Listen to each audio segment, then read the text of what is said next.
Hi everyone, this is Camille from No Forks Given, and today we have reversed the roles. John from BlastTheRadio is going to be invited on his own show, but this time I'm the one in charge.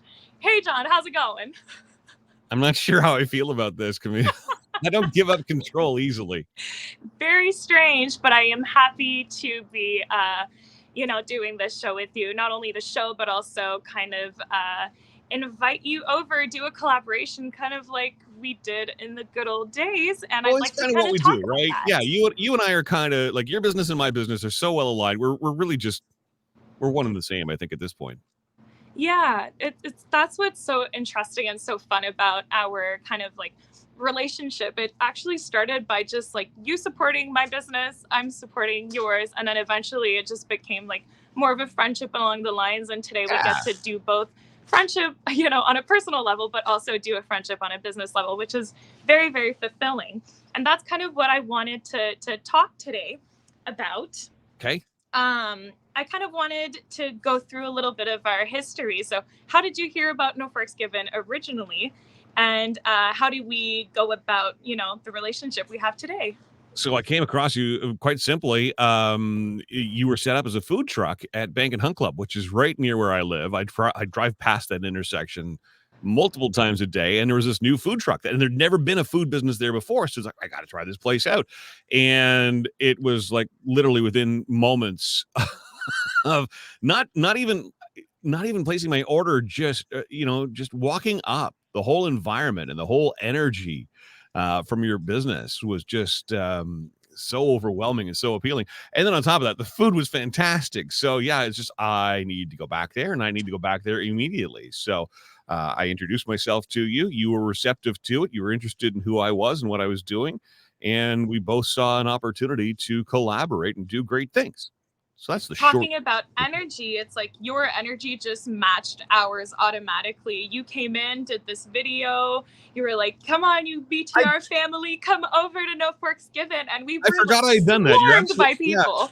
I forgot I had done the video, but yeah, you got to try this place. You're right. I did do that. I forgot. Yeah, no, it was a really cool experience on our end too, because it was really nice. We were just starting this business in the pandemic. It's really, really stressful to get going in a moment where everybody else is kind of like backing away from the restaurant industry. Yeah. And so to have gained your support so early on in our process has been super, super helpful. And so it was kind of natural for us to kind of approach you afterwards and be like, let's do a collab. How can we go about this? How can we work together on something? Yeah, and the fun thing is there wasn't even an ask there. It was just I recognized that this is just a quality business with quality people running it and great food, and I just wanted to let people, especially in the South End, know about this business that had this great food. And yeah, and fortuitously, you responded to that energy, and I responded to your energy, and back and forth, and here we are. Certainly. So moving forward, so that was still in 2020, 2021. It was over a year ago, I believe, that we did our first collaboration. And so I approached you and I was like, listen, we're going to do a burger in your name. I was like, tell me about what you like. Tell me about the types of foods that kind of gets you going. And that's where we kind of started off. You told me, pea meal bacon was along your alley, that it was kind of a food of like almost your childhood, if I'm quoting you accurately. It's one of my favorite treats. Yeah, it is. It's a family thing. Yeah. Yeah. And so you came over at the food truck and we did a couple tests, and you just like immediately fell in love, and we decided to create the first ever Forkgiveness Burger. Now, the Forkgiveness Burger is a charity burger that we do together. We collaborate on. And your brainchild, by the way, credit where credit is due. It took me a while to sort of understand what you meant by create a burger in my name. I'm like, what? No, let's create a burger that I would do on my own barbecue kind of thing, and let's sell it and raise money for charity. Once I wrap my head around that, yeah. Had to have maple, had to have some whiskey, had to have some bacon. And yes, all the good stuff, So yes, it's kudos perfect, by the way, kudos to Mark at No Forks, who really, helped, with Absolutely. matching the flavors that I wanted to sort of achieve, and he hit it out of the park, of course. So Oh, Mark is a true visionary when it yeah, comes to food. When we do like pure development, he always has an involvement in that yep. because he just has a knack for figuring how we're going to put certain flavors together and how it's going to turn out. I basically take care of like the pursuing that project on and kind of working on marketing and making it efficient for the kitchen, but Well, he's I mean, definitely a true visionary yeah, for yeah, us. and it came together very, very quickly. He caught onto my idea, and I knew right where he was after, and it just, like the first one off the grill, it was like, "Yep, this is Yeah. perfect." Yeah. I remember. I'm always, of course, looking for opportunities to put things out into the universe that do good. And if I can make it about mental health, then that's especially important to me. So that was an obvious choice to support the Distress Center when you approached me about that. And yeah, we sold a bunch of them the first time around, Mm-hmm. and then pandemic. Yeah. So yeah, it was time to bring it back. A lot of your BTR fans were asking for it, They actually. were. I'm so tickled by that. Yeah. Yeah, it's really exciting to see people want to have a product to come back and to have all the energy behind it and still want to support the charities that are involved in that. And speaking of which, I'd like to discuss those charities. So the Forkgiveness Burger, a lot of our customers ask us, what's up with the name? What does this mean? Okay. And I'd like for you to kind of expand on that. I think a lot of us who deal with mental health issues, anxiety issues, we're stuck on something. By and large, it's something from our past or something that we're just not able to process. And a lot of times, for me especially, and a lot of people that I've talked to that are in the same boat as me who have a mental illness, it's this inability to really truly forgive whatever that thing is, or find forgiveness. And once we do, it's very freeing, and it allows us to sort of move on in the process to the next thing. So in my personal growth through my experience with my own depression, a lot of what has allowed me to get from point A to point B to point C to point D is I need to forgive this. I need to understand it, process it, and then forgive it and move on. So it's called the Forkgiveness Burger because, of course, it's a play on No Forks Given. You already had this cute super name, so I wanted to tie into that. And forgiveness kind of speaks to my stumbling blocks. So that's how the name came to be. Wonderful. And it kind of ties in beautifully also with the Distress Center of Ottawa because they contribute so immensely in accompanying people in that state of depression and anxiety and kind of allowing some conversations that are probably otherwise very difficult to have with close ones or friends or family members. It's starting off point. And I don't know, I guess when I was in my early teens, I was doing a lot of babysitting. And back in my day, Camille, I'm an old man, of course you remember, there was a phone book. And in the phone book, they had white pages, yellow pages, but there's also the blue pages. And my mom always pointed out that the blue pages were some of the most important phone numbers out there: poison control, Ottawa police, Nepean police, ambulance, blah, blah, blah, blah, blah. But she also pointed out the Distress Center. I don't know why, but she pointed out the Distress Center. So I always knew of them, and I kind of always knew what they were there for. And so when I was struggling with depression, I just inherently knew, because I didn't know who to talk to. I didn't know where to go. I found myself in this crisis situation. If you've ever had a panic attack, It makes you feel incredibly lonely. Yeah, and you don't even know how to begin the conversation, and that's what they are trained to do. And they probably, I don't know this for sure, but my guess is they probably end up with a lot of people on the other end of the phone who just call and they're just whimpering or saying nothing, and because you don't know how to begin a conversation like that. Well, they do. So for me, that was it's a crisis center. It's a crisis line. Hi, I'm in crisis. I don't know what's happening. Here's how I'm feeling. I need help. And they are just trained, and they did. They calmed me down, and they got me to a place where I could get some help. My first phone call to them, Camille, if I'm being perfectly candid, was more of a confessional. I had been through a few weeks of depression. I was off work for 3 months. I was panicking about being off work for 3 months. I was alone, so that meant I was alone with my thoughts, and I had a suicide attempt, and it failed. And I quickly realized when it failed how lucky I was to have not gone through with it, but I needed to tell someone, and I was so scared. I didn't you can't just call, your mom, your dad, your brother, sister, wife, spouse, boyfriend, girlfriend, whatever, and just blurt out, "Oh, this just happened." I called the distress center, and they calmed me down, got me to a place of clarity where I was able to breathe and focus. And it was the first of 2 phone calls that I made with them, over the course of a few years where I was really, really, really stuck. And I will always say this, and I say it to them. I will do anything and everything I can to support them because they were there for me. They literally saved my life. And I know that they get thousands and thousands of calls every single month. And that call volume is growing every month. And they are helping so many other people through little, medium, big, and gargantuan problems every single day. And I have to support that in any way I can. They're They magnificent. absolutely do phenomenal work. Yeah. And frankly, I've had the pleasure of having a few of my friends that have volunteered for that organization.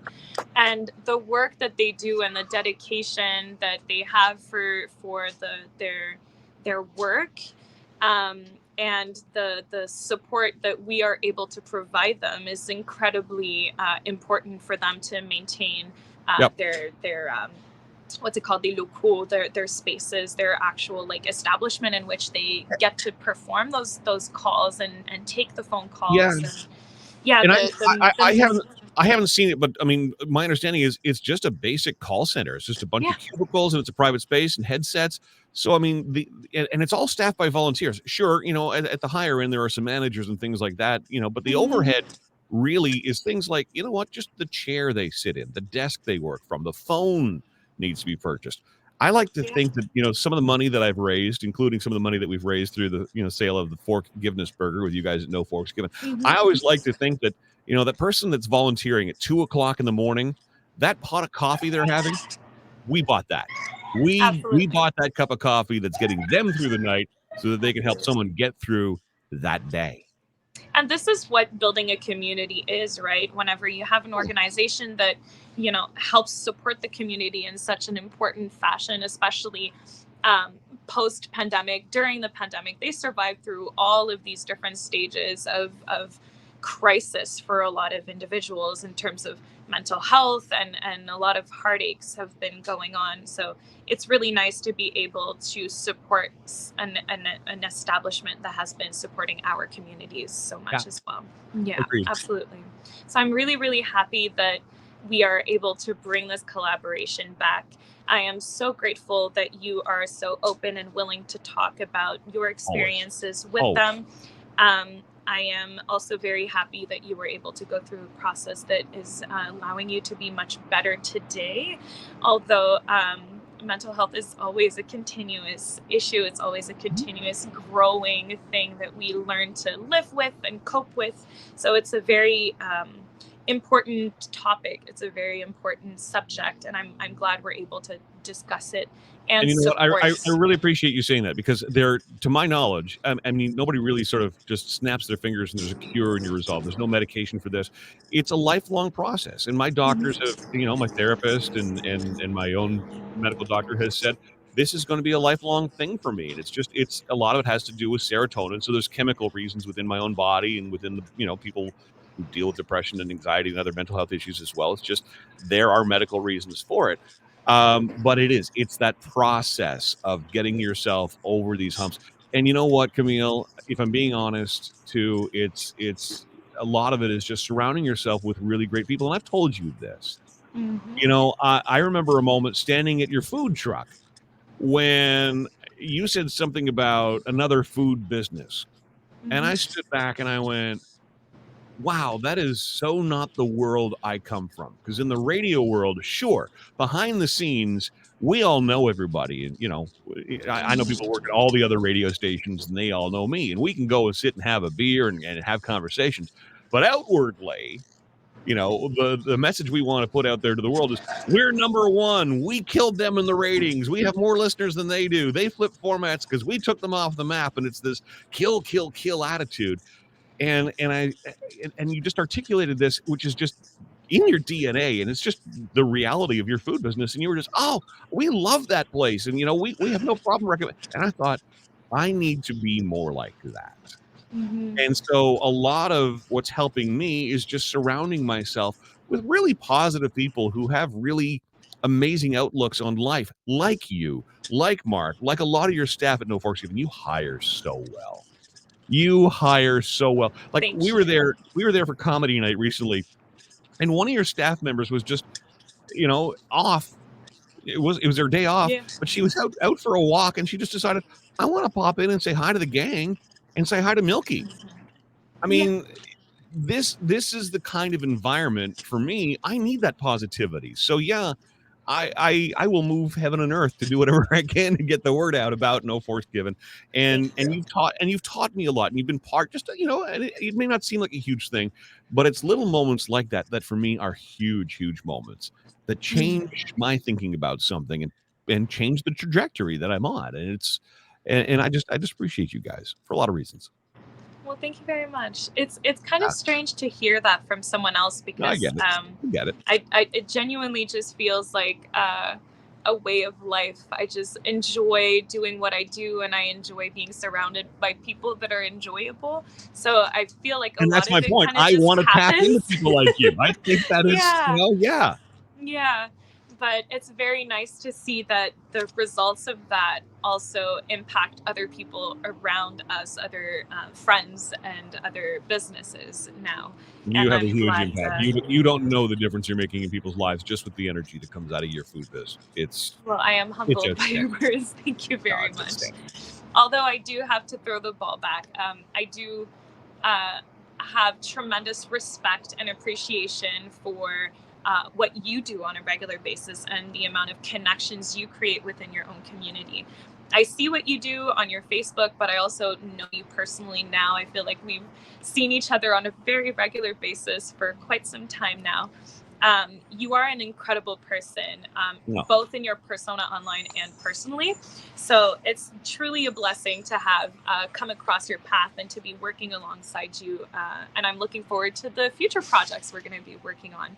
I think we're a good team, so it's nice to see that the energy is matching on both ends. And thank you for your you know what, I don't think a year ago I would have even been in a place where I would have accepted a compliment like that very easily. I just don't accept compliments and celebrate my victories very easily, but I think there's some truth to what you're saying. I'm a much different person now through this journey and where I've gotten to than I was. And that goes back to why we called it forgiveness. There were a lot of things that I was doing in my life and a lot of paths I was down that weren't good places to be. And I've had to forgive myself for, that time in my life and for, my role in some of that and the way I behaved. And all we can ever do is better, right? And I am, there's no accidents. I am the person I am today, and I'm a much more positive person, which is probably you and I wouldn't have connected 3 or 4 years ago. You wouldn't have liked the guy that, so I met you at the right time for our energies to connect. And yeah, we do. We've got a great relationship. In fact, some of your staff think we've got such a good relationship. They actually thought I was your dad. Yeah. It became a running joke now. I'll take that compliment, though, every single day. It is a compliment. It means you're family. I think the whole team appreciates you very much. And so, yeah, I know I'm supposed to be conducting an interview right now, but I feel like you stole the show with all of your wonderful stories. No. But listen, well, tell us a little bit about your story then. My story. What made you, because food was not your first line of work. You were doing a completely other thing. Why did you end up in food? What led you to that? And what is your why with your interesting? Yeah, I feel like my career has been just a series of like, oh, okay, we're just gonna deal with that then. Okay. All right. I started my career, quote unquote, with psychology. I used to study psychology at the University of Ottawa. I didn't know that. Pardon me? I did not know that. Yeah. I was on that within that program. I was hoping to get towards psychology. I was considering being a probation officer, or maybe getting into like social work. That was kind of the line of work I was envisioning myself in. You'd be perfect for that. But then after my bachelor's, I decided to just kind of keep moving. While I was studying, I always had full-time jobs going, because you got to pay bills. Yep. And I worked for the Casino Lac Leamy. I was working as a it was a center to help people kind of recognize bad gambling behaviors and stuff like that. Yeah, cool. So that was a really interesting job that I had during that time. But that moved towards me working for the House of Commons. And so I had my job there full time. I was pretty well set. And evenings I would travel to Mark's, my boyfriend and business partner. Oh. He had a pizzeria at the time. He's associated with Milano's Pizza, which is a wonderful franchise. Hey, Mason. Hi, Mason. Yeah.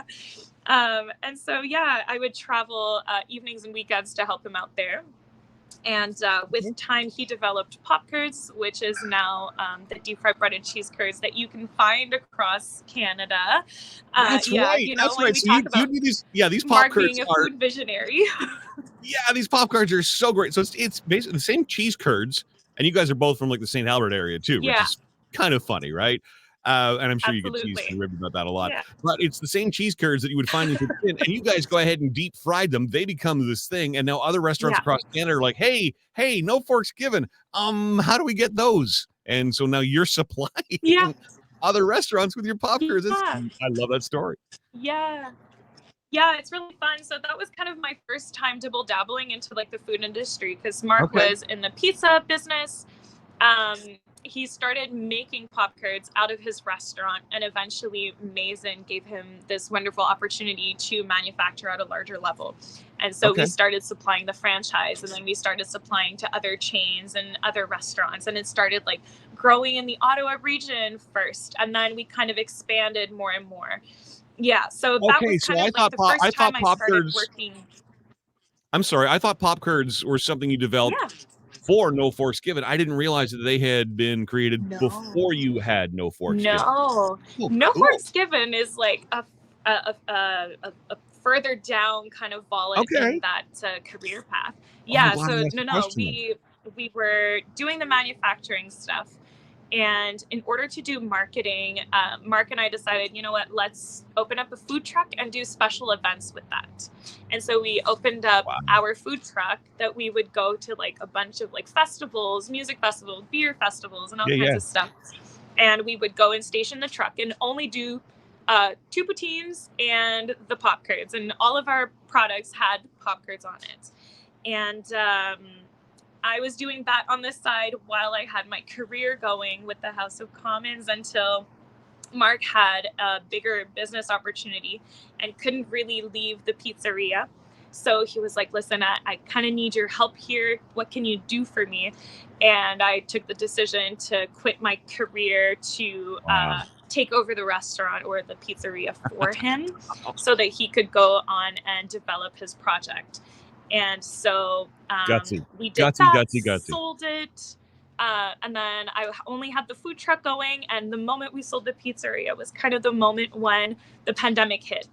And now I find myself with a food truck I can't do much with, a manufacturing company that typically provides restaurants that are currently closing down.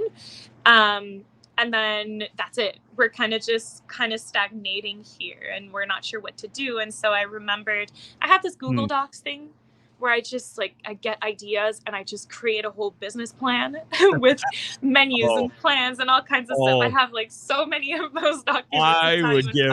I would give just about anything to have a gander at that file. I bet you there's some fun stuff. There's a bunch of secrets in there. I bet. Hey, by the way, I'm just saying, I got this BTRV that I'm about to put on the road I'm aware. as a mental health, awareness thing. you're talking about a trailer you don't know what to do with. I got a trailer hitch on that. I'm just going to plant that seed. Okay. Okay. Maybe like a little like chit chat podcast thing. Maybe. Father-daughter talk, yeah. But yeah, no. So we were stuck. We were like, oh, what are we gonna do? We don't want to lay off our staff. Right. We don't want to close down the business. We're kind of at a crossroad, and I said, you know what? I have this idea. Let's open up a stationary food truck and create a bunch of different products that our manufacturing company can produce for us. Okay. And this way we keep them employed, and we also have like a purpose with the food truck, and I get to like develop something that's my own. And that's kind of history. Now we moved very quickly from the food truck to the location we're at today. So let's talk about that. And here I am again taking over this conversation that you initiated and wanted to have. But please tell us, because you were a food truck at the South End. They're not there anymore, sadly. Nope. No. We moved. It was very convenient for me, but you're really central now. It's if you can get to Ottawa, you can get to No Forks Given. So where are you exactly? Tell us where to find you. Listen, we're right off of King Edward on the crossroads to Somerset Street East. So we're like right outside, like we are literally looking at the university campus if we peek out the window. And well, you know what? When I'm sitting in your dining room and I'm looking out that window, and I didn't realize this until about a week ago, when I'm looking out your window, the LRT station for Ottawa U is literally it's like right there. Yeah, that's how close you are. Yeah, so we're like in a really, really nice spot. It's a very convenient area. There's a lot of foot traffic. A lot of people live in this area. So it's nice too, because we get to be available to our customers. And now we get to actually speak to them a little bit more. Out of the food truck, it was kind of a quick, let's grab and go, especially close to the winter time. People are kind of not wanting to stay standing in the snow. And like, bear with me, I'm like super okay with that. But now it's really fun because we get to interact a lot more with our customers, and that's a very fulfilling aspect of what I do. Yeah. Well, and it is. And if you've not been to No Forks Given, you need to get to No Forks Given, 191 Somerset Street East. And it's a very lively kitchen. It's a very lively counter. There's a lot of interaction. There's a lot of joy. But it's talk, joke. And you seem to have hired a really bunch of like really creative minded people too. So it's a cool vibe. It's a cool energy in your spot. And if anybody's just looking for a pick-me-up, if your mental health is suffering, there you go. Forkgiveness Burger. Yeah. That's going to make you feel good because you're paying that forward. $2 from every burger sold this month is going to the Distress Center of Ottawa and region. And you're going to walk out of there feeling happy too, just because, No Forks people are fantastic and it's just good for the soul. It's just the No Forks Given vibe, Tis. It'll just do that. But we would be very happy to see the Forkgiveness Burgers sell quite a lot. We'd like to be able to raise a substantial amount of money for the Distress Center. It's a very important mission that they have, and we are more than grateful to be able to take a minuscule part in their mission. No, I'm blown away that you would invite me to be part of this and just see that opportunity, make that opportunity happen. I would never in a million years have even thought of it. So I'm grateful to you anyway. Well, not a contest, just creating a grateful circle. Let's do it. I like that. The grateful circle. Ooh. Yeah. Ooh. That'll be our new business. The Grateful Circle. GratefulCircle.ca. Kumbaya and all kinds of fun things. All right. Well, it was lovely speaking with you. Do you have any final words you would like to tell our listeners today, John? Listen, just thanks. And by the way, this is Camille leading the interview. I took it back. Now that you did all the legwork. You did. No, just listen. Thank you for even listening to this conversation. Thank you for even considering getting in your vehicle or in an Uber or whatever and getting to No Forks Given. And listen, the burger is fantastic. I promise you, it's every bit as good, if not better, than it even looks, because I'm sure you've seen the videos and the photos. Thank you for one. Nope, I'm here. Oh, Well, I'll sign it off, Camille. Thank you for supporting the cause. The Forkgiveness Burger is available through the end of November. No Forks Given at 191 Somerset Street East. They do delivery, they do takeout. So check your Uber, check your Skip the Dishes, etc. And join us on a Tuesday night. We'll make you even happier because they got free comedy nights every Tuesday. And I happen to sit in the back of the room doing sound for the whole thing so we can sit and have some laughs. Camille's back now. So I'll let you sign it off, Camille. Well, thank you very much, you guys. I got a bit of a problem with my internet connection, so I'm hoping that this is making it to you. But forever grateful for everybody's support. Forever grateful for John's continuous support and involvement in our projects.